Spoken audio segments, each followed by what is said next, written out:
Sure. This year at ICML, we're presenting some of our work developing follicular lymphoma patient-derived organoids.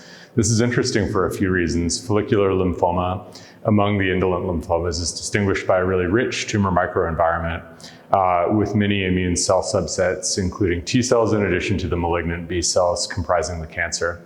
So multiple interactions have been described between the malignant B cells of follicular lymphoma and other immune cell subsets in the microenvironment.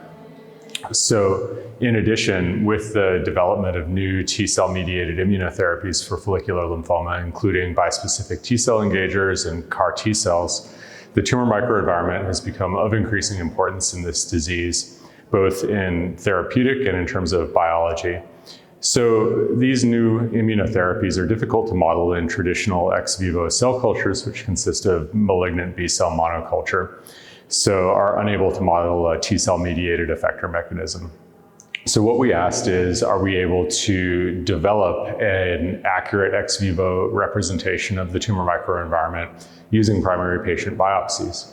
What we did was evaluated a dozen or so primary patient biopsies of follicular lymphoma patients, either at diagnosis, after expectant management, or at relapse after frontline therapy.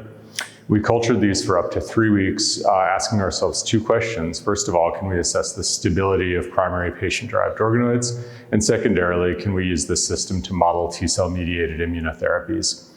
As to the first question, we found that these were stable up to 3 weeks in culture, including T-cell subsets, and including stability of the malignant clone as measured by both gene expression and clonal B-cell repertoire.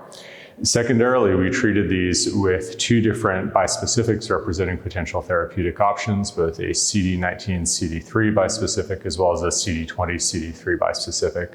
What we found was that the culture system was able to accurately replicate the clinical phenotype of the bispecifics, including B-cell killing, T-cell expansion and activation, as well as T-cell exhaustion signatures.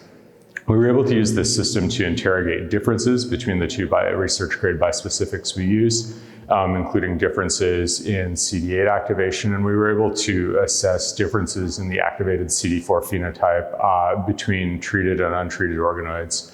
Overall, we think that this platform has a lot of promise in terms of assessment of novel immunotherapies, in terms of elucidating mechanisms of therapeutic resistance ex vivo, and potentially, given that these are derived from primary patient samples, of a personalized medicine approach, assessing treatment viability in individual patients. And so we look forward to working more with this system, both for personalized medicine as well as for development of novel immunotherapeutics.